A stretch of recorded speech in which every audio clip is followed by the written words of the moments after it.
বৈষম্য বিরোধী ছাত্র আন্দোলনে শিক্ষার্থীদের পাশে আপামর জনতার কাঁধে কাঁধ মিলিয়ে মাঠে নামে শোবিজের অনেক তারকা। তবে এদের মধ্যে অনেক তারকাকেই নীরব দর্শকের ভূমিকা পালন করতে দেখা গেছে। শুধু তাই নয়, কেউ কেউ ছাত্রদের বিপক্ষেও কথা বলে। শেখ হাসিনা সরকার পতনের পর অনেক তারকাদের মুখোশ উন্মোচন হলেও এবার পাওয়া গিয়েছে নতুন তথ্য।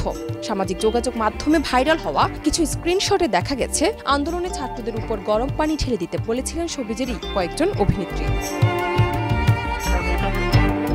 সাবেক তথ্যমন্ত্রী মোহাম্মদ এ আরাফাত ও সংসদ সদস্য ফেরদৌস আহমেদের নেতৃত্বে আলো আসবেই নামক একটি হোয়াটসঅ্যাপ গ্রুপের কিছু স্ক্রিনশট ৩ সেপ্টেম্বর সকালে সোশ্যাল মিডিয়ায় ভাইরাল হয়। সেখানে দেখা যায় অভিনেত্রী অরুণা বিশ্বাস, সুহানা সাবাকে যাদের অবস্থান ছিল ছাত্রদের আন্দোলনের বিপক্ষে। তারা মত দেন যেভাবেই হোক আন্দোলন থামাতে হবে। আরেকজন শিল্পী পরামর্শ দেন ছাত্রদের উপর গরম পানি ঢেলে দেওয়ার জন্য।